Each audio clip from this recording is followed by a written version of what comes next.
सिवान भर के लोगों की जिम्मेवारी है कि जिसने बिहार की स्वास्थ्य व्यवस्था को बर्बाद कर दिया लूट के, उसको किसी भी तरीके से सिवान से जीत कर नहीं जाने देना है।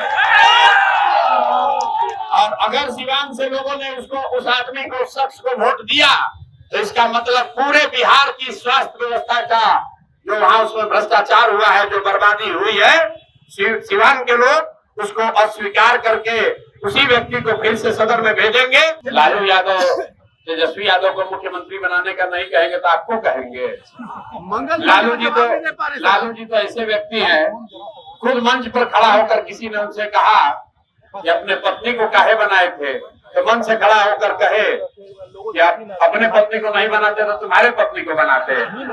तो भैया लालू जी से आप क्या अपेक्षा करते हैं? लालू जी अपना बेटा बेटी का ही तो बात करेंगे, बिहार के बेटों का बात थोड़ी करेंगे। जिसको जिताना है जिता दो, लेकिन किसी भ्रष्टाचारी को, बेईमान को अपनी धरती से जिता कर मत भेजो। अगर आपको जनसुराज अच्छा नहीं लगता है, कोई बात नहीं। अगर जनसुराज का कैंडिडेट अच्छा नहीं लगता है तो कोई बात नहीं है, लेकिन किसी भ्रष्ट, किसी बदमाश, किसी बेईमान को अगर जिताकर भेजोगे तो वो आकर आपके और आपके बच्चों का नुकसान ही करेगा। इस बात को याद रखिए कि डॉक्टर राजेंद्र प्रसाद की भूमि सीमांत से लोग ऐसे व्यक्ति को चुनकर भेजेंगे ताकि आपको अपने प्रतिनिधि पर शर्मसार न होना पड़े। और जो सज्जन यहाँ खड़े हैं, हम व्यक्तिगत टिप्पणी कुछ नहीं करना चाहते, इन पर पहले बहुत कर चुके हैं। मोदी जी आए बिहार तो बोले हम लोग बिहार में चाय से भी सस्ता डेटा दे रहे, लड़के रील्स बना रहे। तो प्रशांत किशोर और जनसुराज ने कहा है हम लोग को सस्ता डेटा नहीं चाहिए, बिहार से गया हुआ बेटा गुजरात से वापस बिहार में चाहिए। सिवान की इस धरती से यहाँ के नागरिकों का, यहाँ के मतदाताओं का सम्मान करते हुए उनसे एक ही आग्रह करूंगा, जिसको जिताना है जिता दो, लेकिन किसी भ्रष्टाचारी को, बेईमान को अपनी धरती से जिताकर मत भेजो। अगर आपको जनसुराज अच्छा नहीं लगता है, कोई बात नहीं। अगर जनसुराज का कैंडिडेट अच्छा नहीं लगता है तो कोई बात नहीं है, लेकिन किसी भ्रष्ट, किसी बदमाश, किसी बेईमान को अगर जिताकर भेजोगे तो वो आकर आपके और आपके बच्चों का नुकसान ही करेगा। इस बात को याद रखिए। वो चाहे आपके दल का हो, आपके जाति का हो, आपके धर्म का हो, जो नेता गलत है वो गलत है। जनसुराज एकमात्र ऐसा दल है जहां हम कैमरे से रोज कहते हैं कि अगर जनसुराज का कैंडिडेट भी अच्छा नहीं है तो उसको भी हराइए। जनसुराज जीते या न जीते, बिहार जीतना चाहिए। बिहार तब जीतेगा जब आप अच्छे प्रतिनिधि का चुनाव करेंगे। आप अगर गलत नेताओं का चुनाव करके यहाँ से भेजेंगे तो 5 साल आपको भ्रष्टाचार से जूझना पड़ेगा, अपनी परेशानियों से लड़ना पड़ेगा। आपके बच्चों के लिए पढ़ाई, रोजगार, शिक्षा कुछ नहीं होने वाला है। ये प्रशांत किशोर के कहने से कुछ नहीं होने वाला। एक प्रशांत किशोर आए या 10 प्रशांत किशोर आ जाए, यहाँ आप देखिए इतना बड़ा हुजूम साथ में चल रहा है। अगर ये लोग सही से जाकर वोट नहीं करेंगे तो कोई सुधार नहीं होने वाला। एक प्रशांत किशोर आए या 10 प्रशांत किशोर चले आए, जब तक यहाँ के लोग नहीं सुधरेंगे तब तक बिहार में सुधार नहीं हो सकता है। तो मुझे विश्वास है कि डॉक्टर राजेंद्र प्रसाद की भूमि सीमांत से लोग ऐसे व्यक्ति को चुनकर भेजेंगे ताकि आपको अपने प्रतिनिधि पर शर्मसार न होना पड़े।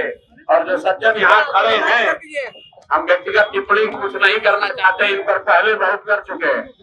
तो मेरे भाई अगर इनको वोट दिए तो फिर ये समझ के रखना कि पूरे बिहार में एक भ्रष्टाचारी मंत्री को थोपने का दोष सिवान के लोगों के सर पर ही होगा।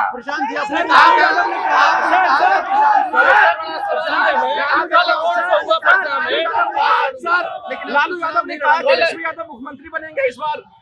लालू यादव ने कहा कि लालू यादव तेजस्वी यादव को मुख्यमंत्री बनाने का नहीं कहेंगे तो आपको कहेंगे। लालू जी तो ऐसे व्यक्ति हैं, खुद मंच पर खड़ा होकर किसी ने उनसे कहा कि अपने पत्नी को काहे बनाए थे, तो मन से खड़ा होकर कहे कि आप अपने पत्नी को नहीं बनाते तो तुम्हारे पत्नी को बनाते हैं।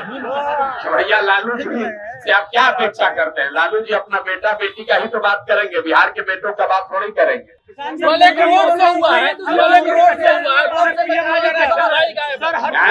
जी ने रोड शो हुई है, रोड शो में कहा जा रहा है कि बिहार के जो दुल्हा हैं वो दुल्हा ही उस पद से गायब थे। बिहार के दुल्हा कौन है? जो एनडीए के जो दुल्हा बने हुए हैं। जनता को चुनकर दुल्हा बनाने दीजिए। हर आदमी अपने घोड़ा पर बैठने के लिए तैयार है। जनता भी आराम से बैठ के देख रही है कि दुल्हा किसको बनाना है। अपने मुंह से तो सब दूल्हे बना हुआ। तो मेरे भाई, एक बार बिहार के पास हर विकल्प है।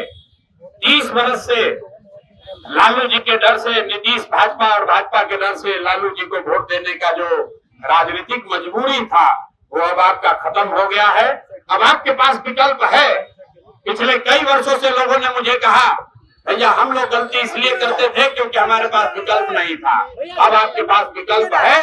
अगर फिर से गलती करोगे तो याद रखो अगले 5 साल में जो दुर्दशा होगी, अधिकारी आकर लूटेंगे, भ्रष्टाचार होगा। अगर गलती होगा तो उसके लिए जिम्मेवार तमिलनाडु कर्नाटक का आदमी नहीं होगा, सिवान का, बिहार का आदमी ही होगा। हम और आप ही होंगे। तो गलत सुनिएगा तो गलत ही भुगतना पड़ेगा। मोदी जी कह रहे हैं कि हर प्रखंड में फैक्ट्री लगाएंगे। मोदी जी कह रहे हैं हर प्रखंड में फैक्ट्री लगाएंगे। मोदी जी के बहुत भक्त लोग यहाँ हैं। मोदी जी आए बिहार तो बोले हम लोग बिहार में चाय से भी सस्ता डेटा दे रहे, लड़के रील्स बना रहे। तो प्रशांत किशोर और जनसुराज ने कहा है हम लोग को सस्ता डेटा नहीं चाहिए, बिहार से गया हुआ बेटा गुजरात से वापस बिहार में चाहिए। बिहार में फैक्ट्री रोजगार चाहिए। अब ये नहीं चलेगा कि वोट लीजिएगा बिहार में और फैक्ट्री लगाइएगा सूरत गुजरात में और बिहार भर के लोग वोट देते रहेंगे। ये बिहार के लोगों को मंजूर है भाई? लोग यहाँ खड़े पूछे मंजूर है? जिनको मंजूर होगा तो बिहार के बच्चे जाकर गुजरात में मजदूरी करेंगे, उसका पाप आप ही के सर लगेगा। आप जिस जनसभा में भी रोड शो कर रहे हैं वहाँ स्वास्थ्य मंत्री मंगल पांडे प्रत्याशी हैं, क्या करें? भी जमखम लगाया हुआ जा रहा है। अच्छा, तो स्वास्थ्य मंत्री अगर यहाँ के प्रत्याशी हैं तब तो सिवान भर के लोगों की जिम्मेवारी है कि जिसने बिहार की स्वास्थ्य व्यवस्था को बर्बाद कर दिया लूट के, उसको किसी भी तरीके से सिवान से जीत कर नहीं जाने देना है। और अगर सिवान से लोगों ने उसको, उस आदमी को, उस शख्स को वोट दिया तो इसका मतलब पूरे बिहार की स्वास्थ्य व्यवस्था का जो वहां उसमें भ्रष्टाचार हुआ है, जो बर्बादी हुई है, सिवान के लोग उसको अस्वीकार करके उसी व्यक्ति को फिर से सदन में भेजेंगे। तो जाकर सदन में यही कहेगा कि हम कहाँ भ्रष्टाचार किए थे, देखिए सिवान का जनता हमको जिताकर भेजा है। तो ये जिम्मेवारी सिवान के जनता की है। भाई जिसको वोट देना है दो, लेकिन इस भ्रष्टाचारी मंत्री को निश्चित तौर पर हटाओ। कोई नहीं पसंद है तो नोटा पर बटन दबाओ, लेकिन इस आदमी को जिताना नहीं है।